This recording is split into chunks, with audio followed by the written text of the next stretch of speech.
In the spring of 1944, German reconnaissance photographs arrive in Berlin. They show something alarming. Along the southeastern coast of England, near Dover, entire military camps have appeared. Tank divisions are parked in neat rows. Truck convoys stretch across open fields. Airstrips look crowded with fighters and bombers. For German analysts, the meaning is clear. This is not preparation. This is positioning. Across the narrowest point of the English Channel, directly opposite Pas-de-Calais, the Allies are gathering their strongest force. And at the center of it stands one man, George Patton. German intelligence does not guess this. They know it. Intercepted radio traffic speaks of headquarters activity. Field units report new insignia. Double agents confirm what Berlin already expects to hear. Patton has been given command of the invasion army. For Hitler, this confirms everything he believes about the coming war. Normandy makes no sense. The beaches are wide. The distance is longer. The terrain favors defense. Pas-de-Calais is logical. Short crossing. Direct route to Germany. Perfect for Patton's aggressive style. So Hitler decides. The Normandy landings, if they happen at all, must be a diversion. The real invasion will come later. It will come where Patton is waiting. What Hitler does not know is that every single detail in those reports is carefully manufactured. The tanks photographed from the air are inflatable. They collapse if touched. The aircraft are wooden frames covered in canvas. They have never flown. The camps are staged. The tire tracks are dragged into place. Even the shadows are studied so they look real at certain hours of the day. Most dangerous of all are the radios. Every morning, German listening stations intercept hours of Allied transmissions. Orders. Unit movements. Supply requests. All fake. The messages follow real military patterns. They use correct call signs.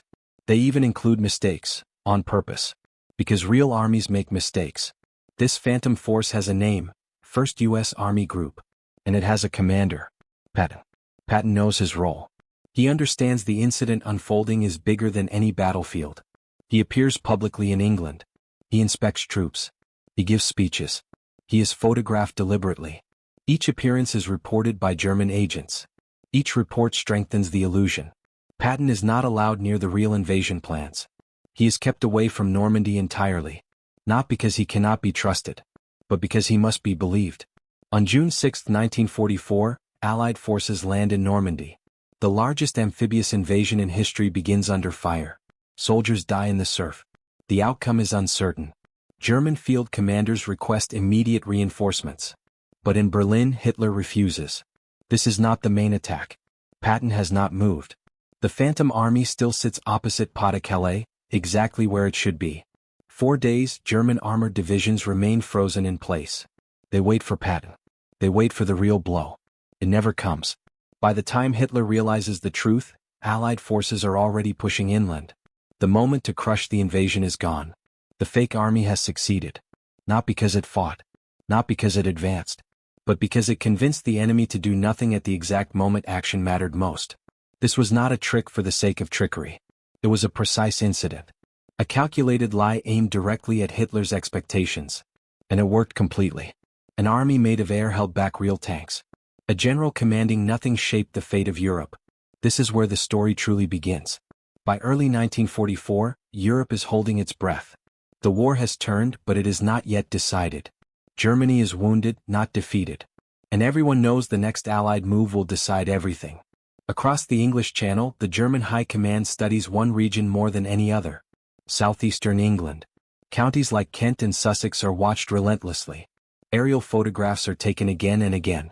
Rail lines, ports, fields, and roads are mapped in obsessive detail. To the Germans, this region is not random. It is geography screaming intent. Here the English Channel is narrow. The crossing is shortest. Supplies can move faster. Air cover is stronger. Directly opposite lies Pas-de-Calais. Flat terrain. Deep water ports. Straight roads leading into the heart of Europe. If an invasion is coming, this is where it must land. German planners have believed this for years. So has Hitler. That belief shapes everything. Concrete bunkers rise along the coast. Guns are positioned to cover beaches. Minefields are laid. Barbed wire stretches for miles. This defensive wall, the Atlantic Wall, is strongest not in Normandy but here. And now the evidence seems undeniable. In southeastern England, Allied activity explodes. Rail traffic increases. Convoys move at night. Fuel depots appear where there were farms before. Airfields grow crowded. German reconnaissance planes spot tank concentrations inland. Entire divisions appear to be assembling just beyond the coast. Most importantly, the command structure points to one conclusion. This force is not led by a cautious planner. It is led by an attacker. It is led by Patton. To German intelligence, this fits perfectly. Patton is aggressive. He believes in speed. He believes in shock. If anyone would demand the shortest crossing and the fastest route into Germany, it would be him. So southeastern England becomes the center of German fear. Normandy, by comparison, looks wrong. The beaches are wide and exposed. The crossing is longer. The ports are weaker. Yes, an attack could happen there. But it would be risky, messy, inefficient. Not Patton's style. As winter turns to spring, German commanders begin to argue quietly among themselves. Some field officers warn that Normandy should not be ignored. They ask for flexibility. They ask for mobile reserves. But Hitler does not bend. He believes war is decided by intention, not improvisation. And intention, to him, is written clearly across southeastern England. The Allies understand this perfectly. They do not try to change German thinking. They reinforce it.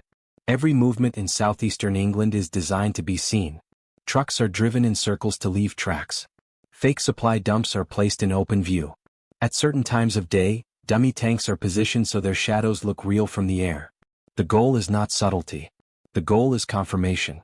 German analysts are not looking for surprises. They are looking for proof that what they already believe is true. And they find it everywhere. Meanwhile, the real invasion force is assembling far away. In western England, soldiers train in silence. Orders are compartmentalized. Units know only what they must. Normandy is kept deliberately quiet. No grand displays. No obvious build-up. Because surprise is not created by noise. It is created by contrast. By May 1944, Germany has committed fully to the wrong picture. Panzer divisions are held back near Pas-de-Calais. Infantry units are locked into fixed defenses. Orders require Hitler's personal approval for movement. Speed, the one thing needed to crush a landing, is removed.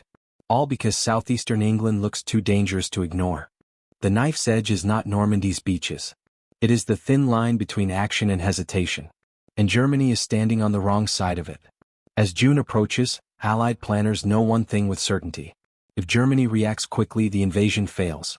If Germany hesitates even for a day, the balance shifts forever. The fate of Europe now depends on whether Hitler can let go of what he believes he sees. And everything he sees points to southeastern England. That is the trap. To understand why the deception worked, you must understand the man chosen to lead it. George Patton was not just a general. He was a symbol. To Allied soldiers, Patton was speed and confidence. To German commanders, he was chaos. They had watched him before. In North Africa, Patton moved fast when others hesitated. He attacked without warning. He forced retreats where Germany expected long fights. In Sicily, his armor raced across the island, ignoring convention, breaking rules, embarrassing German commanders who believed they had time. Every report that crossed German desks painted the same picture. Patton does not wait. Patton does not pause. Patton does not waste opportunity. So when the Germans tried to imagine how the Allies would invade Europe, Patton shaped that imagination. If Patton were given command, the invasion would be bold. It would be direct. It would hit hard and move fast. This belief was not created in 1944. It had been built slowly, battle by battle, mistake by mistake. German intelligence officers did not see Patton as reckless. They saw him as dangerous precisely because he was not cautious. And this mattered more than tanks or troops. War is planned on paper. But fear is planned in the mind. Patton frightened the German high command because he removed predictability. Other Allied generals were methodical, careful, patient. Patton was none of these things. So when German analysts saw evidence of a massive force forming in southeastern England, they asked one simple question. Who would command such an army? The answer to them was obvious. Patton. And once that assumption was made, everything else followed. The short crossing to Pas-de-Calais suited his style. The direct route into Germany matched his personality. The chance to shatter defenses quickly felt like something Patton would demand. Normandy did not. Normandy looked slow, complicated, risky. Patton did not build his reputation on slow and careful landings. He built it on shock. The Allies understood this perfectly. They did not choose Patton randomly. They chose him because the Germans already believed in him. That belief was stronger than any evidence. So Patton was placed where he could be seen. He arrived in England publicly. He inspected units openly. He was photographed deliberately. Every move was designed to be noticed. German spies reported his presence. Intercepted communications mentioned his headquarters. Double agents confirmed what Berlin expected to hear. Patton was commanding the invasion force. The truth, that he was deliberately sidelined, was impossible for Germany to accept, because it did not fit the story they had already written. Even Patton himself struggled with this role.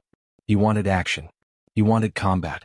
Instead he was ordered to wait, to act without fighting, to command without moving. But Patton understood something crucial. This was still a battle. Only this time, the battlefield was the enemy's expectations. Every day he remained visible in southeastern England strengthened the illusion. Every day he did nothing made the Germans more confident they were right. And that confidence became rigidity. German commanders stopped questioning. Hitler stopped listening to alternatives.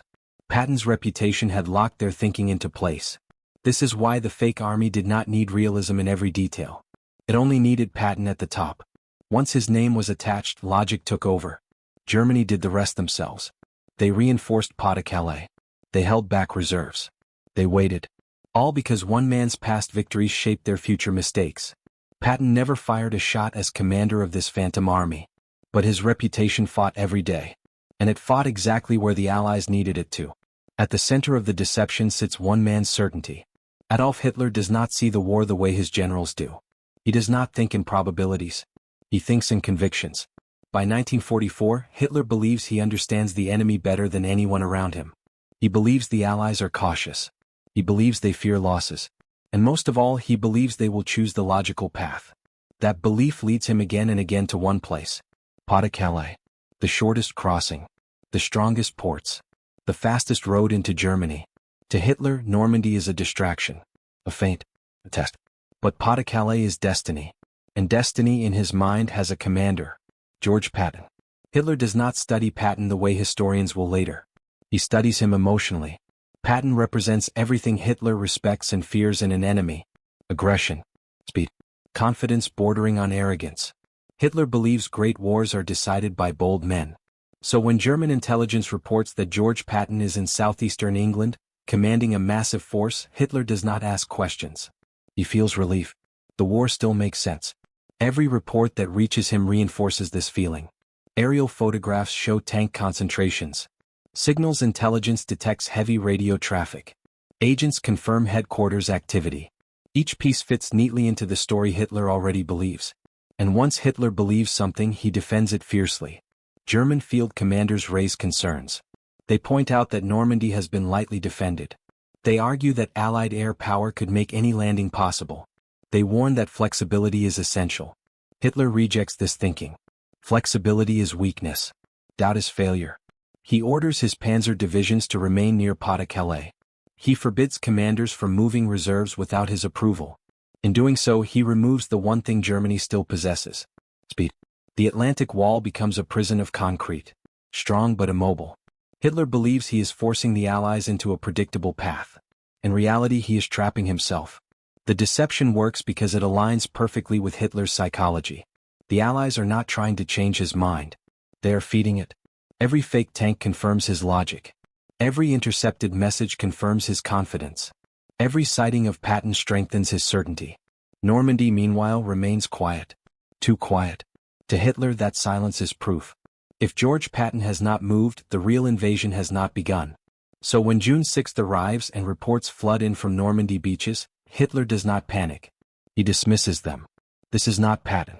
This is not the main attack. He delays releasing the armored reserves. He waits for clearer evidence. Hours pass. Then days. German commanders on the ground beg for permission to act. They see the danger clearly. Hitler refuses. Patton is still in England. The Phantom Army is still intact. The real blow is coming. This assumption becomes fatal. Because modern war does not forgive hesitation. By the time Hitler understands that Normandy is not a diversion, it is already too late. The Allies have established a foothold. Supplies are pouring in. Air superiority is overwhelming. The moment to destroy the invasion has passed forever. Hitler was not fooled by clever props alone. He was fooled by his own certainty. He believed he understood the enemy's mind, and that belief blinded him. The fake army did not overpower German defenses. It paralyzed German decision-making. And at the center of that paralysis was one unshakable idea. George Patton would lead the invasion, because Hitler needed that to be true. The deception did not begin with rubber tanks. It began with a question. What does the enemy already believe? By late 1943, Allied planners understand something crucial. Germany is not guessing where the invasion will come. Germany is convinced. Pas-de-Calais. Shortest crossing. Strong ports. Fast route inland. The Allies decide not to fight this belief. They decide to weaponize it. From this decision, a new army is born. Not on a battlefield. Not on a map. But inside the German mind. It is given a real name. 1st U.S. Army Group. Fuseg. On paper it is enormous. Multiple divisions. Armored units. Air support. Logistics commands. On paper, it is everything an invasion army should be. In reality it barely exists. But paper is enough. Because modern war runs on paperwork, signals, and patterns. The planners know this deception must be flawless in structure, not substance. German intelligence does not see soldiers up close. They see reports. They see intercepts. They see summaries. So Fuseg is built to look perfect from a distance. It has headquarters. It has subordinate units. It has supply chains. Most importantly, it has a commander Germany already fears. George Patton.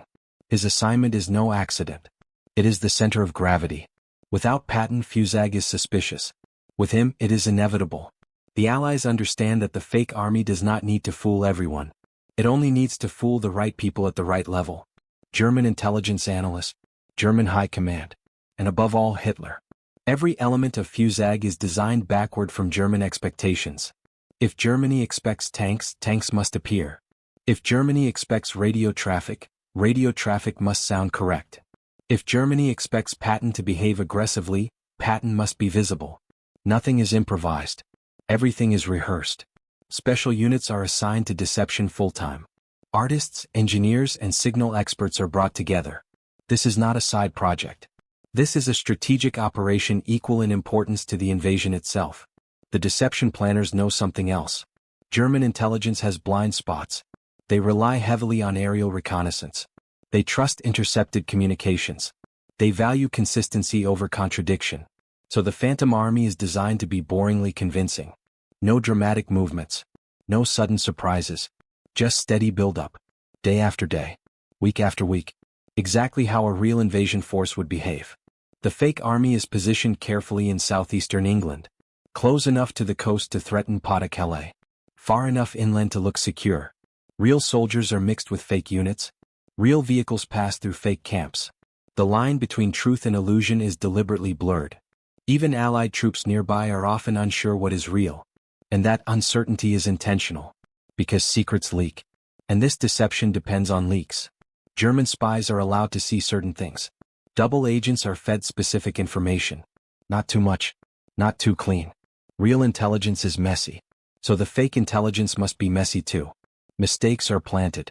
Minor contradictions appear. All of it makes the story feel authentic. At the center of this growing illusion stands Patton. He is briefed carefully. He understands the stakes. This is not about his career. It is not about personal glory. If this deception fails, tens of thousands will die on the beaches. So Patton does the one thing that goes against his nature. He waits. He stays visible but inactive. He inspects. He observes. He commands but only in appearance. Each day he remains in England strengthens German certainty. Each day he does not move makes Normandy seem less important. By early 1944, Fuseg is no longer just an idea. It is a fact in German planning. Maps are redrawn. Orders are issued. Defenses are reinforced. Germany is now responding to something that does not exist. And the trap is complete. The Phantom Army does not need to attack. It only needs to stay alive in the enemy's imagination. As spring approaches, the Allies know they have achieved something rare. They have not confused the enemy. They have convinced him. And conviction is far more dangerous. Because a confused enemy hesitates. But a convinced enemy commits to the wrong decision. This is the moment the war quietly tilts. Not with explosions. Not with gunfire. But with a decision made months before the first soldier steps onto a beach. The illusion is not built to survive close inspection. It is built to survive distance. German intelligence does not walk through Allied camps. It looks down from the sky. It listens from far away. It assembles meaning from fragments. That weakness becomes the foundation of the deception. Across southeastern England, empty fields are quietly transformed. Camps appear where there were none before. Roads that once carried farm carts now show the marks of heavy vehicles. Supply depots rise overnight, placed carefully where reconnaissance planes are most likely to pass. The tanks come next. They arrive folded and lifeless, stacked like canvas. When inflated, they look convincing from the air, long barrels, wide tracks, the right silhouette. From 10,000 feet, they cast shadows that tell a believable story.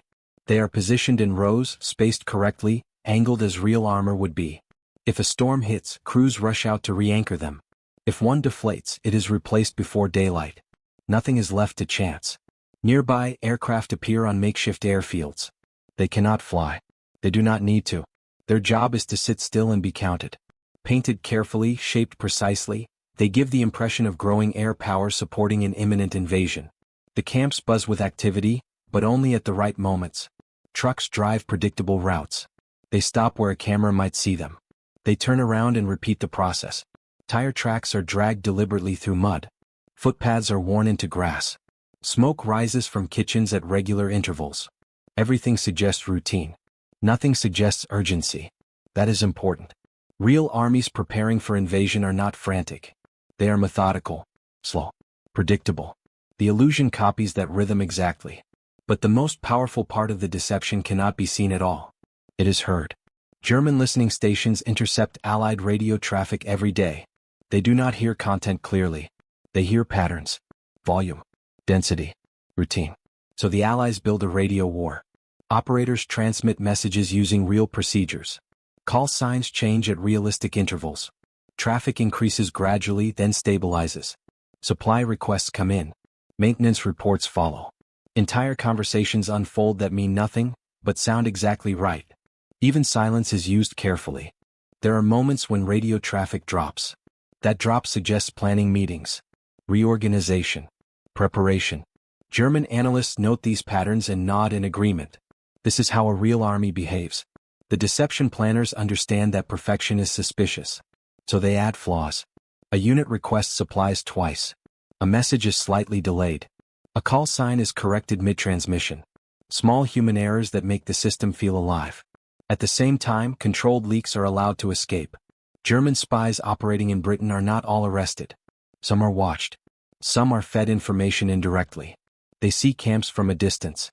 They hear rumors. They report exactly what the Allies want them to report, without realizing it. Double agents play their role quietly. They confirm unit names. They confirm command structures. They confirm one central truth. This army is real. This army is waiting. This army will strike Pas-de-Calais. The deception is layered so deeply that even Allied soldiers nearby are uncertain.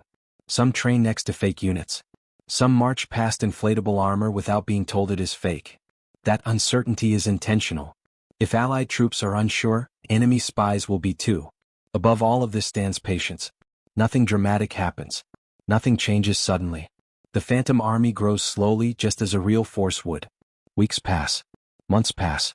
German intelligence updates its assessments again and again, and each time the picture becomes clearer. Too clear. The illusion does not challenge German assumptions. It confirms them. By May 1944, the deception no longer needs maintenance. It sustains itself. German planners reinforce Pas-de-Calais without being prompted. They adjust defenses based on a threat that feels undeniable. The phantom army has crossed a threshold. It is no longer something Germany is watching. It is something Germany is planning around. And that is the moment deception becomes destiny. Because once an enemy reorganizes forces based on a lie, the lie no longer needs to be protected. The damage is already done. The illusion does not have to win forever. It only has to last long enough. As the real invasion approaches, the phantom army remains exactly where it should be, visible, inactive, threatening. A silent force made of air, sound, and belief. And Germany cannot look away. By the time spring settles over England in 1944, the deception no longer depends on what German eyes can see. It depends on what German minds are willing to trust. The battlefield shifts away from fields and coastlines and into offices, listening rooms, and cramped apartments where men decide what is real based on fragments of sound and whispered words. Radio becomes the most powerful weapon of all. German intelligence does not hear Allied messages clearly. They hear shapes of conversations. They hear rhythm.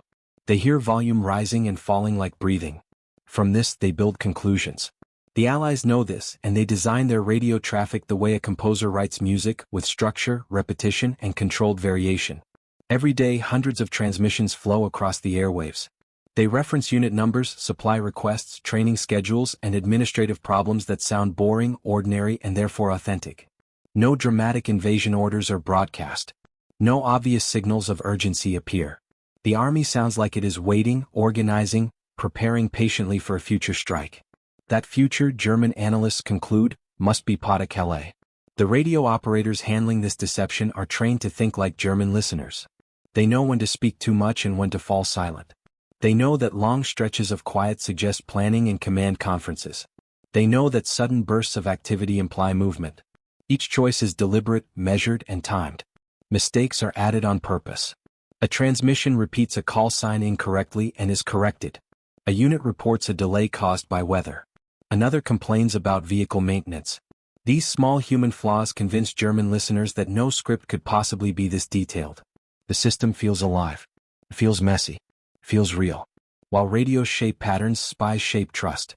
German intelligence still has agents inside Britain, some unaware they are compromised, others carefully controlled. The Allies do not shut them down. They study them. They learn how information moves from observation to report to belief. These agents are never shown everything. They are shown just enough. A glimpse of tanks from a distance. A casual remark overheard in a pub. A conversation that sounds accidental but is carefully placed. Each fragment alone means little. Together they form a picture that feels discovered, not planted. Double agents play the most dangerous role of all. These men and women live with constant fear, knowing that one wrong sentence could expose them. They send reports to Germany that confirm existing beliefs rather than introduce new ones. They mention Patton's presence casually, as if it is obvious and unimportant. They describe the army as patient, powerful, and confident. Confidence is key. Germany expects the main invasion force to be confident. So the Phantom Army sounds confident. It does not rush. It does not panic. It waits. Every report reaching Berlin reinforces the same conclusion from a different angle. Aerial photos show tanks. Radios suggest organization. Agents confirm leadership. None of it contradicts the others. None of it raises alarms. This consistency becomes irresistible. German intelligence officers compile assessments that grow firmer with each update. Early doubts fade. Conditional language disappears.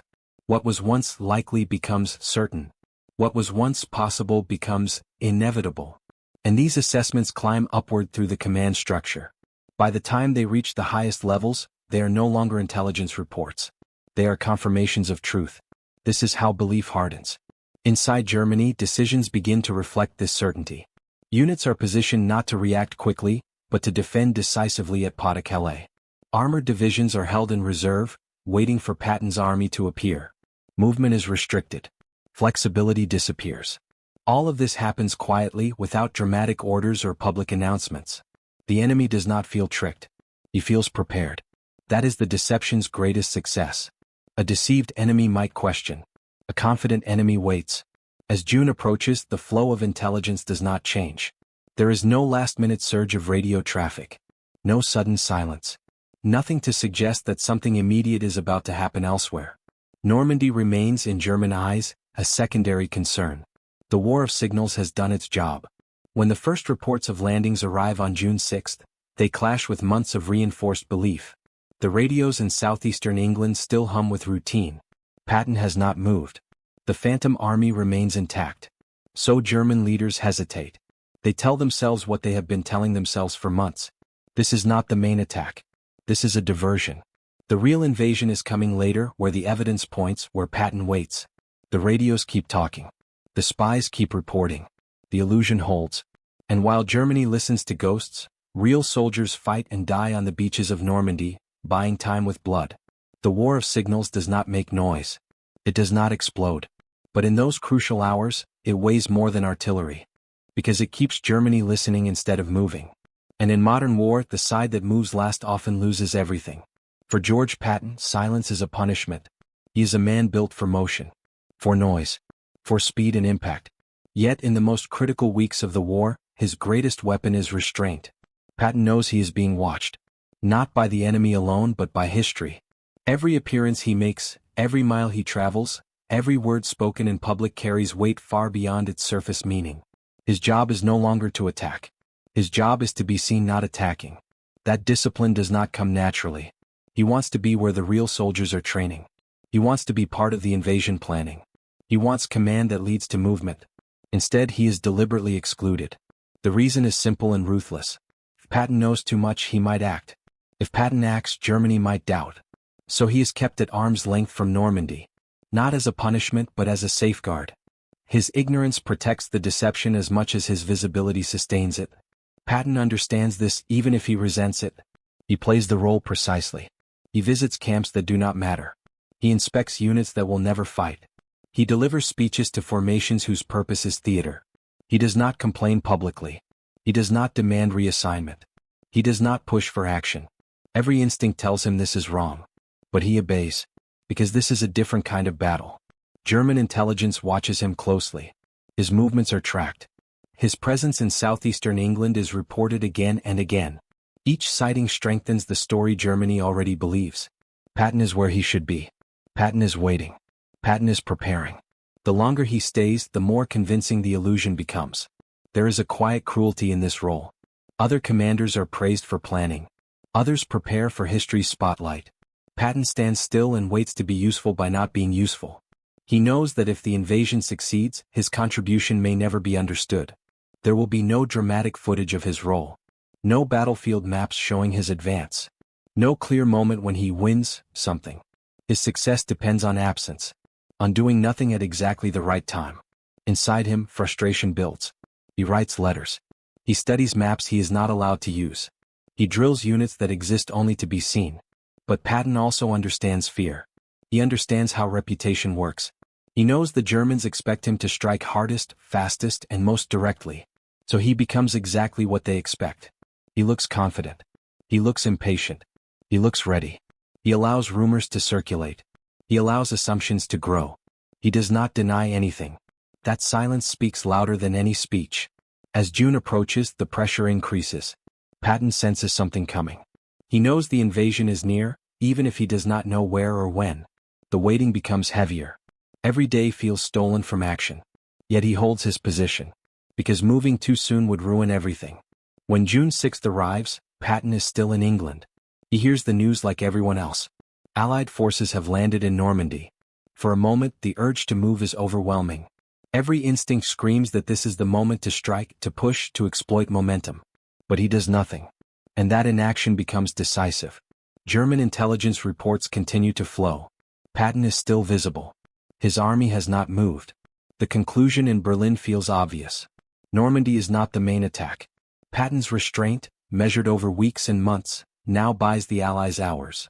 Then days. Then victory. This is the paradox of Patton's silent role. A man defined by action wins one of the most important battles of the war by standing still. Not because he lacks courage, but because he understands timing. The deception requires him to remain a threat, not become one. And so he waits, holding the enemy's attention like a fixed star, while the real war unfolds elsewhere. Patton will fight later. He will fight fiercely. But first he must win without fighting at all. Belief is powerful. But belief acted upon is fatal. By late May 1944, German command is no longer analyzing possibilities. It is executing conclusions. What began as an assumption has hardened into operational reality, shaping where men stand, where tanks wait, and where orders are allowed to move. Pas-de-Calais is no longer just the most likely invasion site. It is the invasion site. German maps reflect this certainty. Defensive symbols grow thicker along the Calais coastline. Artillery positions are reinforced. Minefields are expanded. Infantry divisions are ordered to hold their ground at all costs, because this is where the decisive blow is expected. And behind those fixed defenses, the armored reserves wait. Germany's remaining panzer divisions, fast, powerful, and essential for counterattack, are not positioned for flexibility. They are held back deliberately, positioned to strike Patton's army the moment it lands. This decision is not made lightly. It is made repeatedly. Reports arrive daily. Each one confirms the same picture. The army in southeastern England remains intact. Its radio traffic continues at steady levels. Its commander has not moved. Every confirmation tightens the knot. Some German field commanders grow uneasy. They see Allied air power increasing across all of northern France. They notice unusual activity in Normandy. They argue that the enemy might attempt something risky and unexpected. But their warnings clash with months of reinforced intelligence. And in the German system, certainty at the top outweighs doubt in the field. Orders are clear. Panzer divisions are not to move without direct approval. Local commanders are not to improvise. Speed is sacrificed for control. Germany believes it is preparing for the main event. In reality, it is preparing to react too late. The deception has reached its most dangerous phase. Now, even if new information appears, it cannot easily change outcomes. Too many plans depend on the assumption that Patton will land at Pas-de-Calais. Too many defenses are built around that idea. Too many reputations are tied to being right. This is how large organizations fail. Not through ignorance but through commitment. On June 6, reports arrive from Normandy. Allied troops have landed. Multiple beaches are under attack. Airborne units are dropping inland. German commanders on the ground react with urgency. They request immediate counterattacks. They ask to release the panzer reserves. But higher command hesitates. This is not what they have been preparing for. The reports do not match the picture built over months. Normandy is supposed to be a diversion. A costly distraction meant to draw forces away from the real landing at Pas-de-Calais. And most importantly, Patton has not moved. As long as he remains in England, the logic holds. So Germany waits. Hours pass. The beachheads in Normandy expand slowly but steadily. Allied engineers clear obstacles. Supplies begin to flow. The invasion is fragile but it is alive. Still, the German reserves remain locked in place.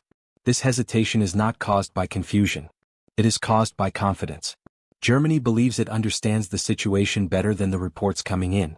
The deception has not made them unsure. It has made them stubborn. When requests for movement are denied, German field commanders feel the moment slipping away. They know that time favors the attacker once a foothold is secured. But the system will not bend. The phantom army still exists in the German mind. Patton still commands it. The real blow is still coming. By the time the realization begins to surface, that Normandy might not be a diversion after all, the opportunity is gone.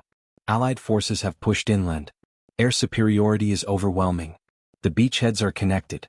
The panzer divisions, once Germany's greatest strength, have been neutralized without firing a shot. They were not defeated in battle. They were defeated by waiting. Germany took the bait completely. Not because the deception was clever, but because it confirmed what Germany already wanted to believe. The decision to hold back forces at Pas-de-Calais is not one mistake. It is a chain of choices, each justified by the last, each harder to reverse than the one before. By committing to the illusion, Germany commits its fate. This is the moment the war in Western Europe is effectively decided. Not on the beaches, not in the air, but in the space between belief and action, where Germany chose belief. June 6, 1944 begins in darkness. The sea is rough. The sky is low. Men sit packed inside landing craft, gripping rifles, listening to engines pound against their chests. For them there is no illusion, no deception, only water, steel, and fear. Across the channel, Allied forces surge toward the coast of Normandy. Paratroopers drop behind enemy lines. Gliders crash into hedgerows. Naval guns open fire. The invasion that will decide the fate of Europe has begun. But one thing is missing. George Patton is not here. He is not pacing a command post near the beaches. He is not directing armor inland. He is not leading the assault. And for Germany that absence means everything. The first reports reach German command before dawn. Coastal defenses are under attack. Allied troops are landing at multiple points. Resistance is fierce, but the scale is undeniable. Yet the reaction is cautious. Too cautious. German commanders look for confirmation. They compare reports with intelligence assessments built over months. They search for Patton's involvement. They find none. The phantom army in southeastern England still appears intact. Radio traffic continues. No unusual movement is detected. Patton remains visible, unmoved. To German leadership, the conclusion feels obvious. This is not the main invasion. This is the opening act. Normandy is bleeding, but it is not decisive, yet. So the order everyone expects does not come. The armored reserves do not surge forward. The counterattack does not begin at full strength. The window remains open. On the beaches, Allied soldiers fight for every yard. Some landings nearly fail. Units are scattered. Command breaks down. Men advance without orders because waiting means death. Every minute matters. And every minute Germany waits is a minute the Allies survive. German field commanders plead for action. They understand the danger instinctively. They see the beaches filling with men and equipment. They know that once the Allies stabilize, pushing them back will be nearly impossible. But permission is delayed. Higher command insists on certainty. Where is Patton? Hours pass. Then more hours. The day stretches on. Allied engineers clear exits from the beaches. Artillery is brought ashore. Air cover tightens. The invasion is still fragile, but it is no longer failing. Still, the German reserves remain fixed. The deception is now doing its most important work. Not by hiding Normandy, but by making Pas-de-Calais feel more dangerous even now. German commanders believe the real blow will come once they commit to Normandy. They fear that moving the panzer divisions will expose Pas-de-Calais to Patton's long-expected assault. And so they hesitate. That hesitation costs Germany its last real chance. By the time doubts begin to surface, by the time some commanders start to wonder if this really is the main invasion, the Allied foothold is already too strong. Bridges are seized. Roads are secured. Reinforcements pour in. The beachheads connect. What was once a gamble becomes an inevitability. George Patton remains in England. His presence there continues to anchor German belief. Even as evidence mounts, the weight of months of deception slows reaction. Intelligence officers argue. Commanders debate. Orders are revised and delayed. War does not pause for debate. By the time German armored units finally begin to move in force, Allied air power shreds them. Roads are choked with wreckage. Fuel runs out. Momentum is lost before it can even begin. The chance to crush the invasion on the beaches is gone forever. This is the cruel irony of D-Day. The battle is decided not only by the men who stormed the shore, but by a man who never leaves England. Patton's absence becomes his greatest contribution. Because as long as he remains still, Germany cannot move freely. As long as he waits, Germany waits too. The invasion succeeds not because Germany is weak, but because Germany is late. Late by hours. Late by days. Late by belief. D-Day is remembered for courage and sacrifice. And rightly so. But beneath the noise of gunfire and explosions, there is a quieter victory.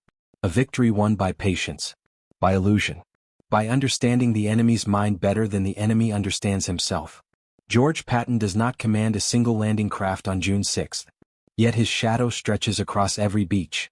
The days after June 6 should have been decisive. In any other war, this is the moment when the defender strikes back with everything it has. Beachheads are fragile. Supply lines are thin. Confusion is high. Speed favors the side that moves first. But Germany does not move. Instead it waits. Along the coast of Pas-de-Calais, soldiers remain at their posts, staring out across the narrow water toward England. Tanks sit under camouflage nets. Engines are kept ready. Orders are reviewed again and again. Everyone is told the same thing. Be prepared. The real invasion is still coming. Normandy, they are assured, is only the beginning. A costly distraction meant to draw forces west, away from the true target. The real blow will come where it always made sense, straight across the shortest water, led by the most feared general. And George Patton has not moved. This single fact outweighs everything else. Reports from Normandy grow darker with each passing day. Allied troops are not being pushed back into the sea. Instead they are digging in. Roads are being secured. Equipment is rolling ashore in increasing numbers. Still, German high command hesitates. To act decisively now would mean admitting that months of intelligence were wrong. It would mean acknowledging that the army everyone feared was never real. That admission feels more dangerous than waiting. So the waiting continues. Panzer divisions that could still strike with force remain idle, their commanders frustrated and restless. They know what delay means. They have seen this pattern before on the Eastern Front. Once the enemy gains room to breathe, the opportunity closes forever. But permission does not come. Each morning, intelligence briefings repeat familiar phrases. The enemy buildup in southeastern England remains unchanged. Radio traffic continues. No sign of Patton's movement is detected. This reinforces the belief that the worst is yet to come. And so Germany divides its attention at the exact moment it needs focus. Normandy is treated as a problem to be contained, not crushed. Pas-de-Calais is treated as a catastrophe waiting to happen. Forces are split. Energy is diluted. The Allies, meanwhile, are racing against time. They know Germany will not wait forever. Every hour gain matters. Engineers work without rest. Ports are improvised. Roads are repaired. Units reorganize and push outward. The beachheads grow. Still, Germany waits. Days pass. The illusion that held Germany in place before D-Day now tightens its grip even further. The longer Patton remains in England, the harder it becomes to accept that the deception was real. The human mind resists sudden reversals, especially when pride and authority are at stake. To move the reserves now would be to admit failure. And so inaction feels safer. The Phantom Army does not need to exist anymore. His job is already done. Germany has organized its entire response around it. The lie has become embedded in plans, orders, and expectations. By the time the truth becomes undeniable, it arrives gently, almost quietly. Not as a shocking revelation, but as an uncomfortable realization. The second invasion does not come. Days stretch into weeks. Pas-de-Calais remains silent. The coast is never tested. The feared landing never begins. Slowly, reluctantly, German command accepts what should have been obvious. Normandy was the main attack. By then it no longer matters. The Allies have broken out of the beachheads. Their air power dominates the skies. German movements are spotted and destroyed before they can concentrate. The moment to counterattack with strength and coordination has passed. The waiting has cost everything. This is the final cruelty of the deception. It does not end with D-Day. It lingers. It keeps Germany frozen even after the evidence changes. It delays action until delay becomes defeat. An army that never existed continues to shape decisions long after its purpose is fulfilled. Patton does not need to move anymore. The shadow he cast has already done its damage. Germany waited for certainty. The Allies exploited hesitation. And in modern war, hesitation is not neutral. It is fatal. The army that never came wins again, not by appearing but by remaining absent just long enough for the real war to be decided elsewhere. Belief does not vanish when it is proven wrong. It lingers. It reshapes itself. And sometimes, it destroys everything built upon it. For Germany, the belief in Patton's Phantom Army does not end on June 6. It continues quietly, shaping decisions long after the beaches of Normandy are secured. What was once a strategic assumption becomes an emotional burden, too heavy to discard, too costly to admit. The price of that belief is paid in time. Every day Germany hesitates after D-Day gives the Allies something precious. Not just territory but momentum. Roads once blocked by hedgerows are opened. Supply lines thicken. Ports are improvised where none should exist. Men who expected to die on the beaches find themselves advancing inland. Time, once Germany's ally, turns against it. The deception has already done its work, but its aftershocks continue. German command struggles to reorganize a response that should have been immediate. Orders contradict each other. Units are shifted too late, arriving exhausted and exposed to Allied air power. The panzer divisions, once feared across Europe, are now hunted on roads they cannot leave. Fuel shortages worsen. Repair units fall behind. What should have been a concentrated strike becomes scattered resistance. This is the true cost of belief.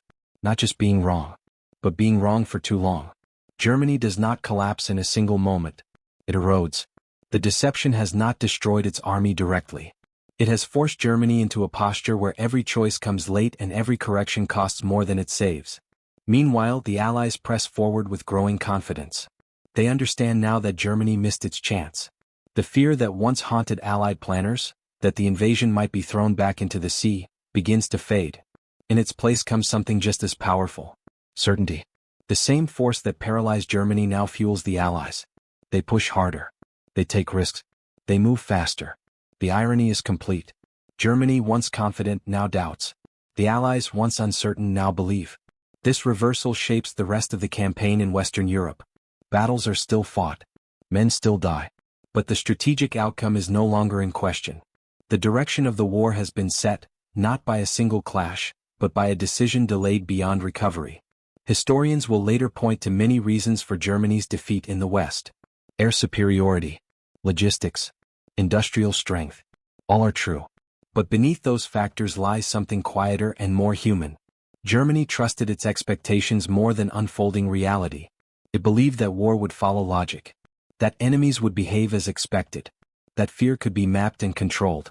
The deception exploited that belief perfectly. The Phantom Army never needed to fight. It only needed to exist long enough to shape German choices at the worst possible moment. And those choices could not be undone. By the time Germany fully accepts the truth, the cost has already been paid in lost opportunities that will never return. The war moves on. France will be liberated. Germany will retreat. But the shadow of the army that never existed remains, a reminder that the most powerful weapons in war are not always physical. Sometimes they are ideas. Sometimes they are expectations. Sometimes they are beliefs that feel too solid to question, until they break everything they touch. The illusion does not shatter all at once. It fades. 4 weeks after D-Day, the Phantom Army still casts a shadow across German planning. Pas-de-Calais remains guarded. Reports continue to arrive. Habit and pride keep the belief alive longer than logic ever could. But war has a way of forcing clarity. As Allied forces push deeper into Normandy, the shape of reality becomes harder to ignore. The beachheads have grown into ports. Temporary roads have become supply arteries. Airfields appear where hedgerows once stood. The sound of Allied aircraft never fades. And still no second invasion comes. No landing across the narrow water. No sudden appearance of the feared commander. No blow aimed at Pas-de-Calais. The silence becomes louder than any radio signal. German commanders begin to accept what they have resisted for months. The army they feared was never meant to move. The threat they prepared for was never meant to arrive. The deception has run its course. At this moment, the Phantom Army no longer needs protection. Its purpose has been fulfilled. It has bought the Allies the only thing that mattered, time, and time has turned into irreversible advantage. Now the war demands movement. The commander who once stood still is finally released. When George Patton begins to move, he does so not as a symbol but as a force. His real army advances with speed and aggression, exactly as the Germans always feared. But now that fear comes too late. The irony is sharp. Germany prepared endlessly for Patton's first blow. They missed the moment when preparation mattered. And now, when Patton actually strikes, there is no room left to react. The illusion dissolves quietly. Fake units are dismantled. Radio traffic falls silent. Inflatable tanks are packed away. The stage props of history disappear without ceremony. There is no announcement. No confession. No moment of realization marked on a map. The deception ends not with exposure but with irrelevance. Germany's attention is now fixed on a different problem. Allied armies are advancing from Normandy in strength. The front is expanding faster than German forces can respond. Air power dominates every road and rail line. Supply shortages worsen by the day. The war has entered its final rhythm. Patton's advance is swift and relentless. He moves through France the way Germany once imagined he would, fast, bold, overwhelming. But now there is no strategic reserve waiting to stop him. No decisive counterstroke prepared in advance. The chance to trap him was lost while waiting for him. This is the ultimate outcome of the illusion. It did not just delay Germany. It shaped where Germany was strong and where it was weak. By defending the wrong coast, Germany exposed the heart of France. By holding back its best forces, it ensured that when they finally moved, they would move alone, late, and under the constant threat of air attack. The illusion breaks, but its consequences remain. The fake army vanishes. The real armies advance. And the war in Western Europe becomes a matter of time, not possibility. What began as a lie ends as momentum. Not momentum created by trickery, but momentum made possible by it. Because the illusion did not win the war by itself. It created the conditions under which victory became inevitable. And when inevitability takes hold, even the strongest defenses collapse. Long after the guns fall silent, wars are remembered for their battles.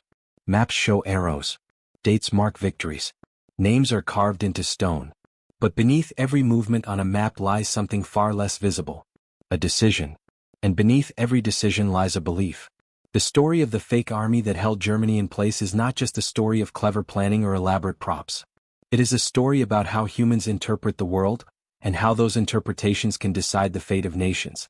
Germany did not lose because it lacked courage or resources at one critical moment. It lost because it trusted its understanding of the enemy more than the evidence unfolding in front of it. The Allies did not win because they were stronger on June 6 alone. They won because they understood how their enemy thought. They did not ask, "What will Germany see?" They asked, "What will Germany believe?" That distinction changed everything. Belief has weight. Once it settles, it resists movement. It filters new information, bending it to fit what already feels true. The more authority behind a belief, the harder it becomes to challenge. This is why the deception worked so completely. It did not introduce chaos. It introduced comfort. Germany was not confused by the Phantom Army. It was reassured by it. Reassured that the war still followed logic.